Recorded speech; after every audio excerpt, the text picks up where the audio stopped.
Hello, lesson 7. We're going to look at components of fitness today. Basically, fitness isn't just one thing. We break it down and it's lots of different elements. So I'm going to talk to you about that today. First thing we're going to do though is the fitness section. So you'll need to do your warm-up, 2 minutes of cardiovascular, 2 minutes of stretch and mobility, and then today's session is going to be a pyramid.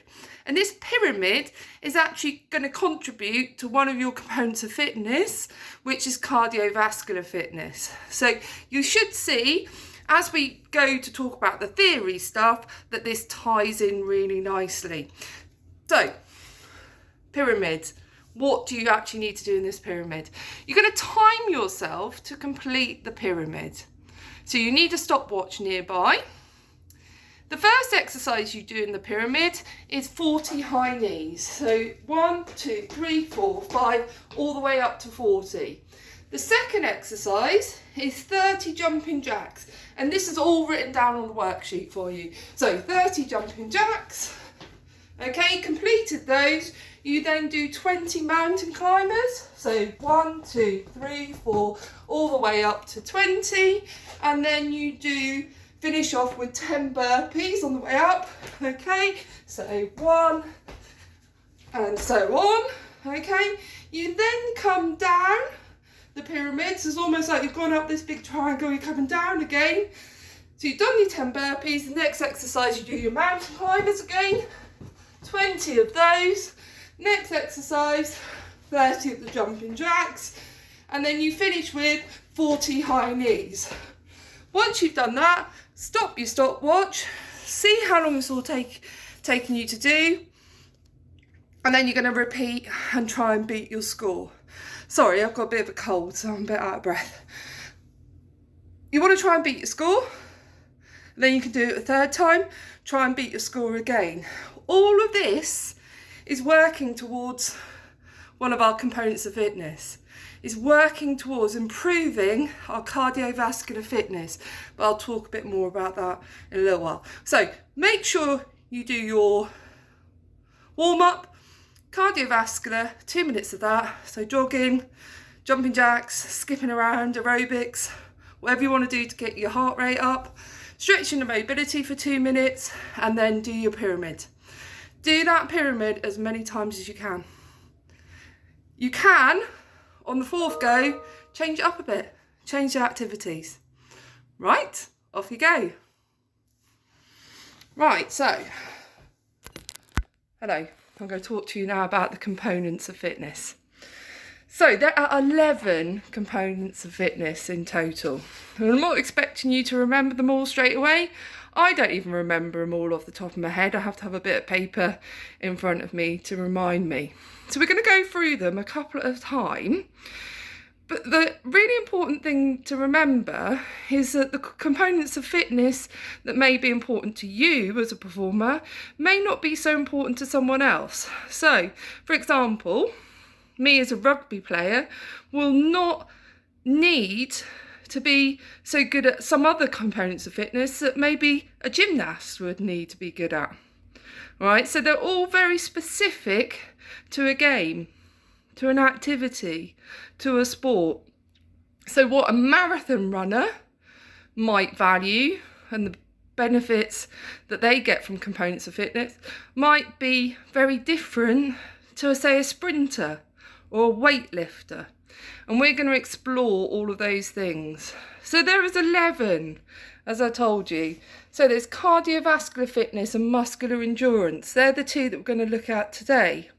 Flexibility, reaction time, power, speed, agility, balance, coordination, body composition, and strength.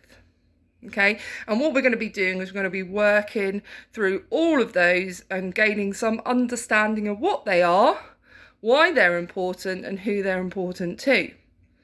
So here's the first couple to get your head round, and remember to use the worksheet along with the video because it's all down there for you. So when you come to do the quiz at the end of the session, please, it's not exam conditions this week, use the worksheets to help you answer those questions. So cardiovascular fitness is also known as cardiovascular or aerobic endurance, okay?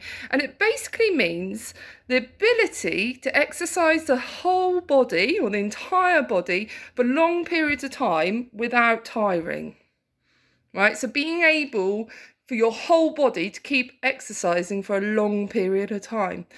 So if we think about what sports people would need that most, long distance running. That's the most obvious, isn't it? So using their whole body to run super long distances, let's say like a marathon runner or someone who runs miles and miles and miles is going to need really good cardiovascular fitness. Someone who plays games. So a rugby, a hockey, a footballer who plays a long game. They're going to need cardiovascular fitness because when they get to the end of that game, we're still going to want them to be able to be working without being tired. We've all had that feeling, haven't we, in a game, like if we're playing football at the start of the game, our control is really good, our passing is really good. As we get more tired at the end of the game, things start going a bit wrong. So my pass might go to the wrong place. My control isn't quite as close because my body is getting tired. So games players need good cardiovascular fitness in order to keep going all the way through to the end of the game and keep a really good level performance all the way to the end of the game without getting tired. Muscular endurance is different.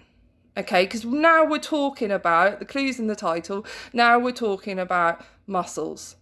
So it's the ability to use voluntary muscles many times without getting tired. So we're not talking about the whole body here. We're now talking about muscles in particular. So athletes who use the same muscles over and over again a long period of time. We're more specifically thinking about long distance cyclists, right? Using their legs and the muscles in their legs over and over and over and over again without getting tired. They need to be able to use those muscles at the end of the race just as much as they did at the start of the race. Something like rowing. So if you think about the muscles in the arms and the shoulders for rowing, need to be able to use those muscles over and over and over again. So it's more specific, isn't it, than games players. It's more specific than long distance runner. So specific muscle groups that they're using over and over and over again. There are similarities between cardiovascular fitness and muscular endurance, okay, because in both instances we're talking about working for long periods of time without getting tired. Okay, but cardiovascular, we're talking about the whole body. Muscular endurance, we're talking about voluntary muscles and using them lots of times without getting tired. Okay, hope all that makes sense. If any of it doesn't, if you think, oh my goodness, what's she on about? What's she written on this sheet?